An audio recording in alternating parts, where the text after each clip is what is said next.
सर्वेभ्यो नमो नमः। जय श्री राम। सज्जनों, आज हम अक्षय तृतीया के संदर्भ में बात करेंगे।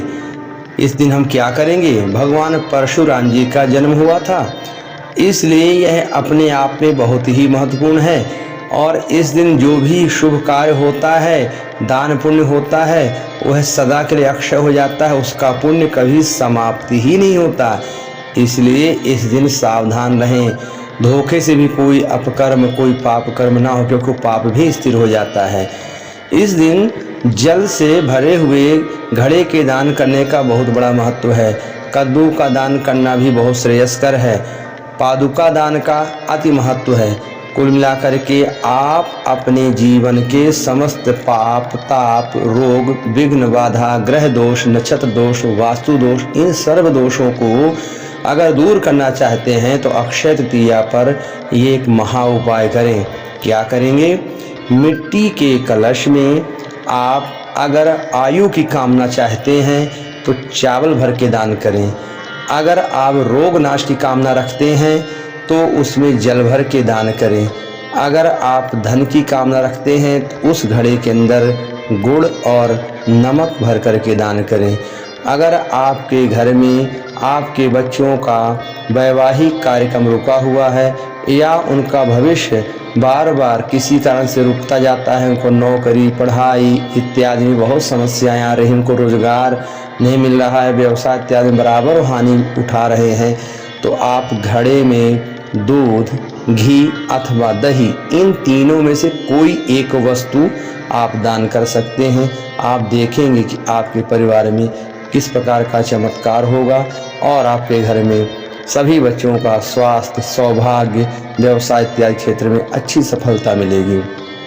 अगर कोई बच्चा पढ़ाई में निरंतर पीछे हो रहा है, पहले बहुत अच्छा पढ़ रहा था, अब लगातार उसकी गुणवत्ता में कमी आ रही है, इस दिन एक महा उपाय करें।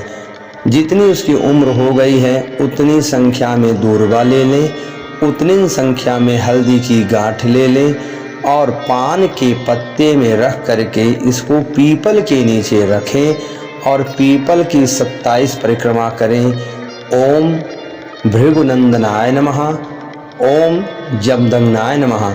इस प्रकार दोनों मंत्रों में किसी एक मंत्र का प्रयोग करके यह प्रयोग किया जा सकता है। अगर आपके घर में वास्तु दोष है तो आप अपने घर में आटे की 5 दिया बना करके और उसमें रुई की बत्ती ऐसे डालें जो एक ही लंबी बत्ती आर पार हो जाए, मतलब उसका दोनों तरफ से मुख निकला हो। तिल का तेल भर करके और उसको प्रज्वलित करें और जहां आप पूजा करते हैं तो पहले उन 5 दियों को एक ही थाली में रख के जलाएं और जला करके वहां भगवान की आरती करें। आरती करने के बाद एक दीपक तो वहीं पूजा स्थान पर ही रख दें और बाकी चारों दिशाएं जो होती कोने कोने, ईशान कोण, आग्नेय कोण, नैऋत्य कोण और वायव्य कोण, यहाँ पर रख दें। आपका वास्तु दोष दूर होगा, आपको बहुत शांति मिलेगी। अगर आप कृषक हैं, खेती का कारोबार करते हैं और खेती में आपको कई वर्षों से लगातार घाटा हो रहा है, तो इस दिन आप क्या करेंगे? एक मिट्टी के घड़े में आपके परिवार में जितने लोग हैं उतने लोगों के हिसाब से 5-5 मुट्ठी चावल डालना है। उसी चावल के ऊपर फिर 3-3 मुट्ठी गेहूं डालना है। उसी गेहूं के ऊपर 1-1 मुट्ठी चना की दाल डालना है। ये तीनों अनाज एक साथ उसी घड़े में भरना है और भर करके किसी भी देवस्थान में जा करके रख देना है। इस प्रयोग से आपको खेती के कार्य में जो बाधाएं हैं वो सदा के लिए दूर हो जाएंगी। अगर आप दूध का कारोबार करते हैं, डेयरी खोले हुए हैं, तो इस अक्षय उपाय को जरूर करें। काले रंग की मिट्टी लेकर के उसमें आप उसके गले तक दूध भरेंगे और भर करके भगवान शिव जी के मंदिर में जाकर के उसको रख देंगे। इसके प्रभाव से आपके इस डेयरी के दूध के व्यवसाय में बहुत लाभ होगा।